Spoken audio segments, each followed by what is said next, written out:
É que eu vou passar a palavra primeiro para a Tayara de Lima, para nos ajudar a pensar em possibilidades para o futuro. Então, Tayara de Lima, manda ver. Obrigada. 20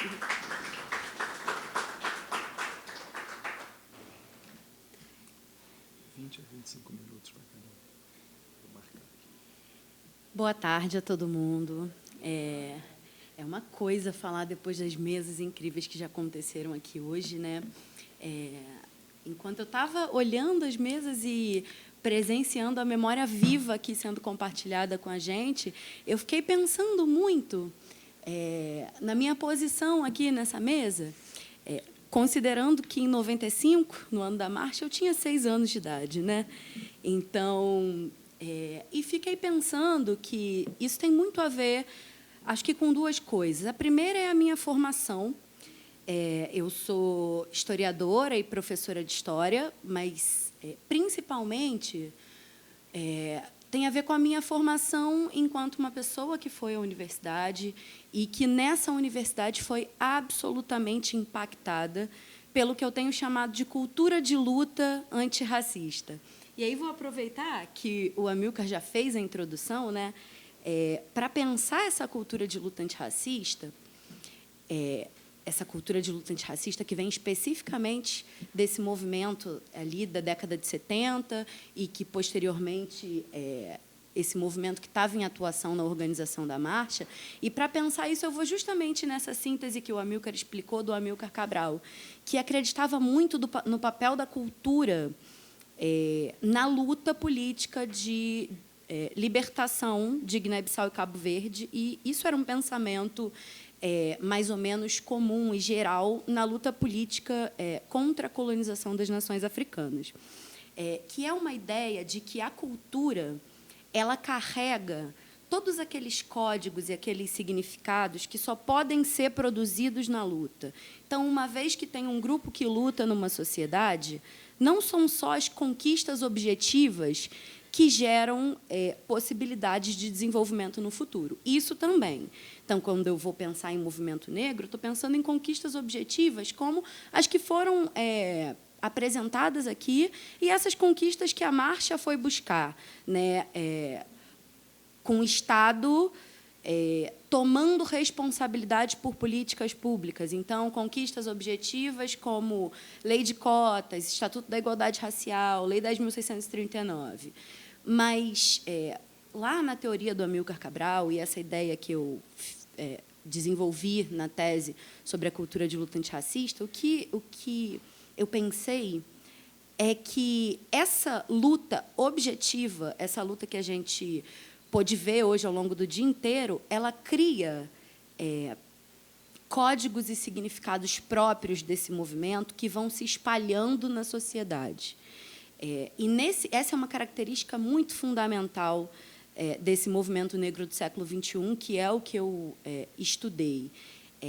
Esse espalhamento na sociedade dessa cultura de luta antirracista produzida por esse movimento é muito mais desprendido daquele corpo físico militante, aquele sujeito que vai, e muito mais presente nas narrativas poéticas, nas narrativas fílmicas, nas narrativas que circulam desse movimento na nossa sociedade.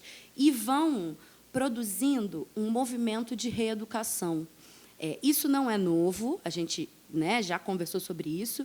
Isso é algo que faz com que, mesmo que a gente não entenda como o Edson falou hoje mais cedo, a gente tenha a Irmandade do Rosário e a gente consiga sentir esse processo reeducativo até hoje e ter esse processo reeducativo nos afetando. E aí, isso gera uma série de movimentos de reeducação que estão para além das pautas inicialmente pensadas pela marcha e pelos militantes em geral, né? Por exemplo, a gente tem a conquista objetiva da política de cotas raciais. E foi falado aqui, foram 12 anos discutindo isso centralizou o debate. Mas, nesse processo de discussão política, e embate político e organização política em torno disso, e em torno da marcha, se produzem uma série de sujeitos e uma série de pensamentos e muita cultura de luta que vai se espalhando na sociedade. Então, o aluno que está lá no ensino médio e que tem que, pela primeira vez, pensar: será que eu vou pedir cotas ou não vou pedir cotas? Antes, nessa sala de aula, o racismo não era debatido. Antes, nessa sala de aula, o aluno não pensava se ele era preto ou se era branco. Ele só pensava que ele era um aluno. A partir desse movimento, que começa com uma luta objetiva, mas espalha também essa cultura de luta, esse aluno agora ele vai pensar sobre isso. E aí acabou o silêncio. Nessa sala de aula não se tem mais silêncio. Essa cultura, ela afeta uma pessoa e chega no ambiente de trabalho. E aí, às vezes, é um ambiente de trabalho em que a militância não estava nem pensando, mas foi a sua ação, a ação da marcha, a ação desses militantes, que possibilitou que essa cultura de luta chegasse a esse ambiente.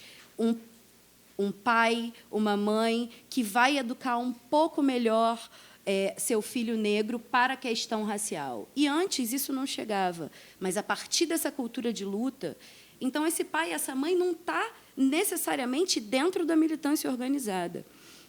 Mas esse pai e essa mãe estão tendo contato com essa cultura de luta.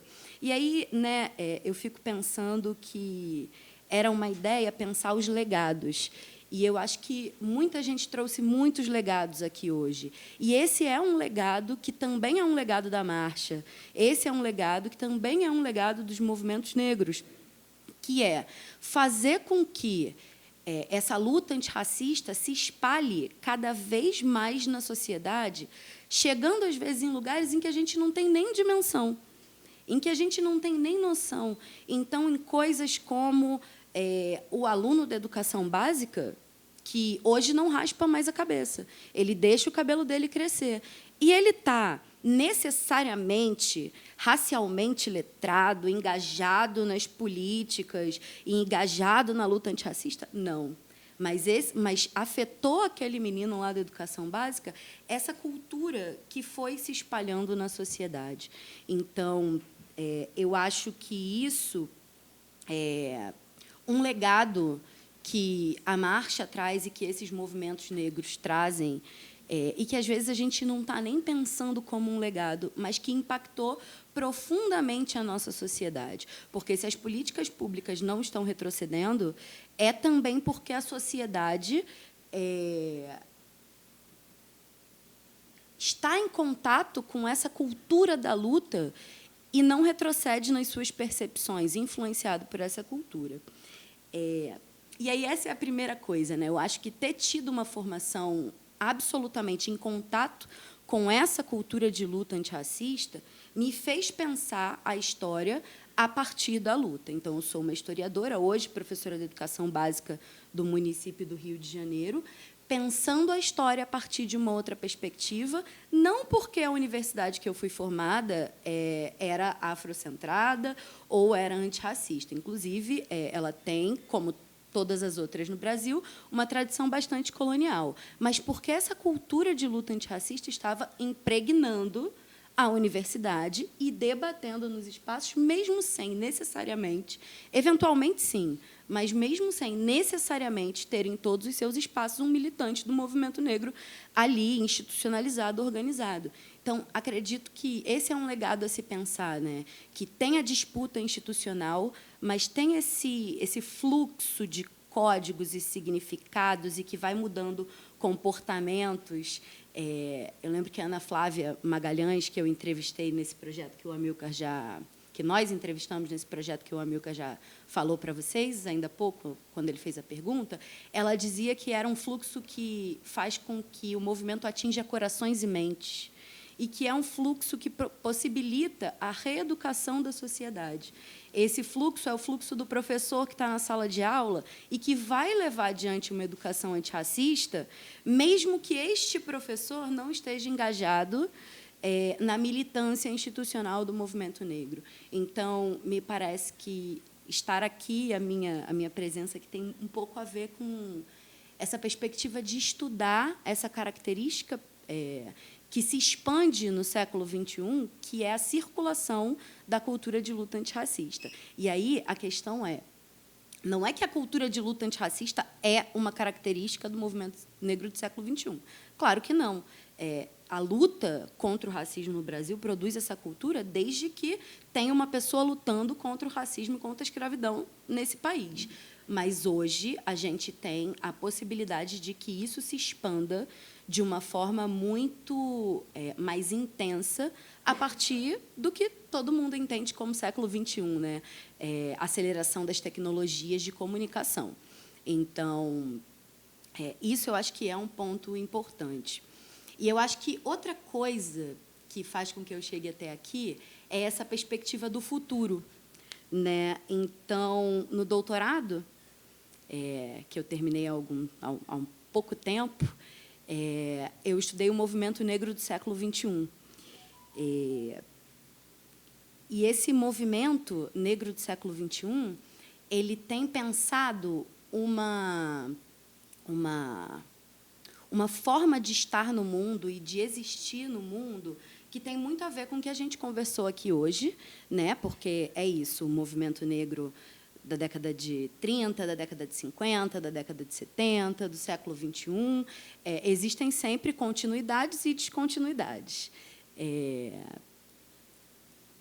E uma dessas continuidades, um desses debates, e que, na universidade, no curso de História, dentro dos pensamentos acerca de História, a gente tem debatido muito, é essa questão do tempo.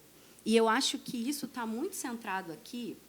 Eu até tinha preparado, né, algumas falas que fazem a gente perceber esse fluxo do tempo, que são as falas da Jurema Werneck, que vocês devem conhecer, que é o Nossos Passos Vêm de Longe. Nossos Passos Vêm de Longe é uma perspectiva que é assumida e que é absolutamente afrofuturista. Eu estudo o afrofuturismo como uma expressão do movimento negro do século XXI, que, apesar de ser muitas vezes entendido como um movimento não muito político, mas estético, ele disputa uma coisa que é muito importante, que a gente tem conversado aqui, que é o imaginário. Mas, voltando um pouquinho, essa frase, nossos passos vêm de longe, conecta a ação no presente sempre a uma ancestralidade. Então, é uma perspectiva de que, quando a gente pensa movimento negro e pensa o tempo, a gente não está pensando o tempo como uma linha reta, que começa no passado, e aí o passado passou, e foi passando, e isso foi sendo perdido, e agora a gente está vivendo o presente. A gente experimenta o tempo e a própria imagem que a gente está vendo aqui, onde está escrito Zumbi Vive ali, e isso foi, né, falado várias vezes aqui, demonstra que a luta do movimento negro experimenta o tempo, esse tempo enquanto experiência, não enquanto tempo formal, como uma conexão com a ancestralidade e uma conexão com esse repositório de experiências que representa essa ancestralidade. E aí eu trouxe... E Zumbi Vive exemplifica essa permanência do tempo, né? E aí a gente já citou Nego Bispo aqui na mesa hoje, que é pensar esse tempo que, quando está por fora do padrão moderno ocidental de tempo, que pensa Gênese e Apocalipse, né, um padrão que vai desperdiçando as experiências porque você não pode voltar nunca para elas, a gente pensa um tempo diferente, um tempo cíclico, um tempo não linear, um tempo onde todas as experiências estão acontecendo ali. E, como diz o Muniz Sodré, que também já foi citado aqui hoje, o poente coexiste com o nascente pela força do agora. Então, fico pensando que, quando a gente tem esse movimento que a gente pôde ver aqui hoje, e que a Flávia Rios falou ainda há pouco, e eu até anotei, que a gente estava ali, a gente está aqui conversando sobre uma marcha Zumbi dos Palmares, e tem todo um tempo ali, não é só aquele marco temporal de 1995, tem todo um tempo que se expande ali, que é uma experiência pré-marcha, uma experiência de mobilização da marcha, é uma experiência de ação e é uma experiência posterior, né?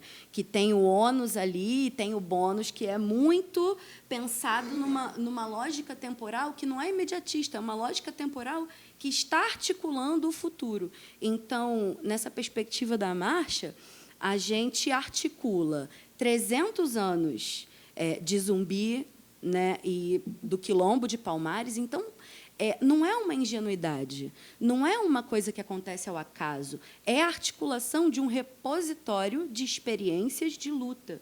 A gente não está falando em olhar para um herói que está sendo cristalizado. A gente está falando em olhar para aquela experiência e entender como aquela experiência pode oferecer possibilidades para a ação ali na Marcha de 95.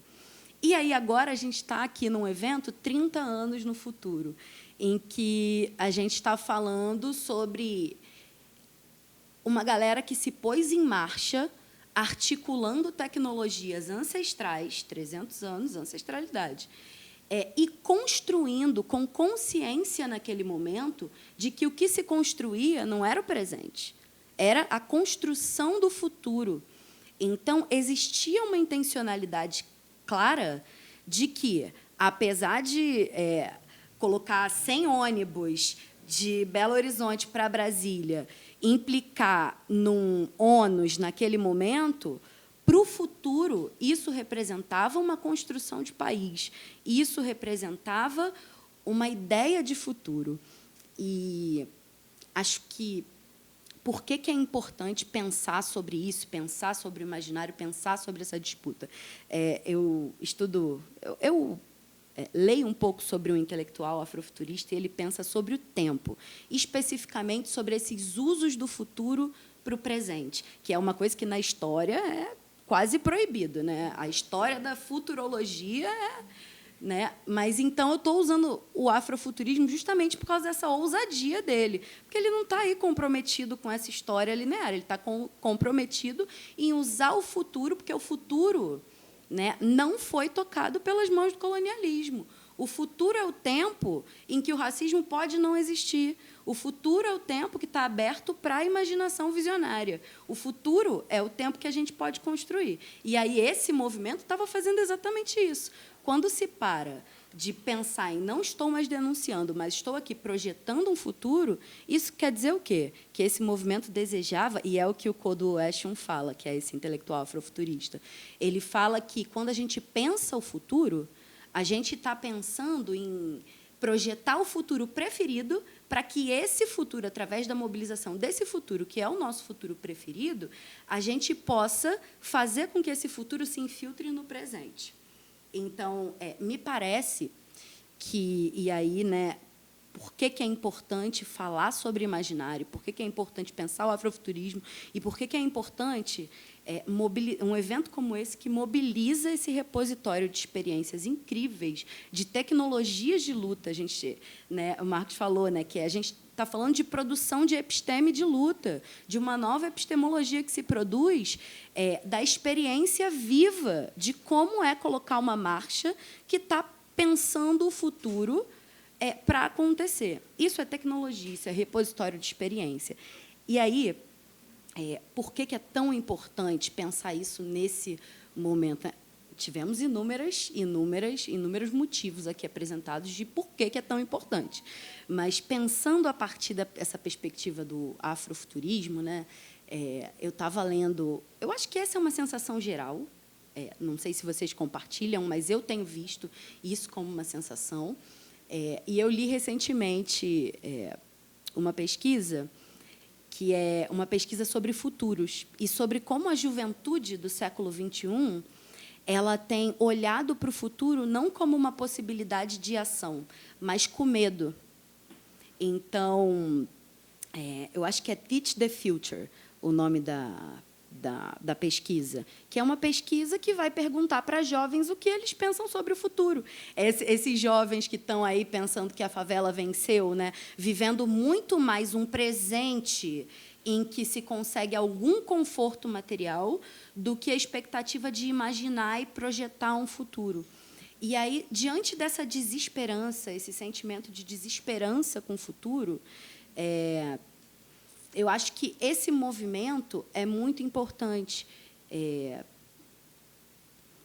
Ao mesmo passo em que, e aí tem as porcentagens, né, ficaram na minha cabeça porque são bastante impactantes, em torno de 70% dos jovens que foram entrevistados nessa pesquisa olham para o futuro com imobilidade, medo e desesperança. Essa imobilidade serve a quem? Sabe?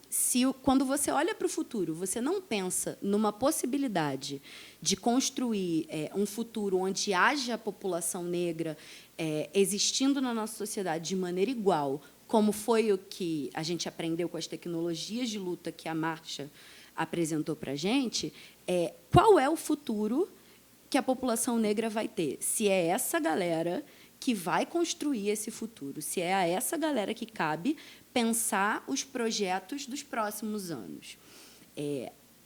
Ao mesmo tempo, e eu achei muito curioso o fato de que hoje na mesa o Edson falou sobre como, desde sempre, né, ele fez aquele estudo com os livros que cobriram todo o século XX. E, em 3 livros de literatura, se pensava um futuro sem a população negra. Então, como a gente resiste... Alguém falou isso para mim hoje... como a gente resiste de teimoso, né? A gente resiste porque a gente é teimoso, porque, senão, toda a proposta e todo o imaginário era para a gente não existir. Essa juventude, essa mesma que olha com ansiedade, medo e imobilidade para o futuro, 87% desses jovens nessa pesquisa também acredita que é possível aprender a imaginar um futuro. Então, eu acho que é aí que reside essa conexão, né, esse começo, meio, começo, e esse repositório de experiências, de epistemes, de tecnologias de luta que um movimento como esse da Marcha produz e oferece para a gente. Tem alguém, e tem experiência, e tem movimento negro nesse país, tem repositório que ensina e que é capaz de ensinar esses jovens a imaginar um futuro, porque é só a partir dessa imaginação que eles vão possivelmente projetar e construir esses futuros. Então, disputar esse imaginário a partir de tudo que a gente viu hoje aqui é fundamental para que, ainda assim, no futuro, daqui a mais 30 anos, quando a gente estiver olhando 60 anos de marcha, exista futuro para a população negra. É isso. Agradeço a escuta de vocês. Fiquei dentro dos meus 25 minutos. Obrigada.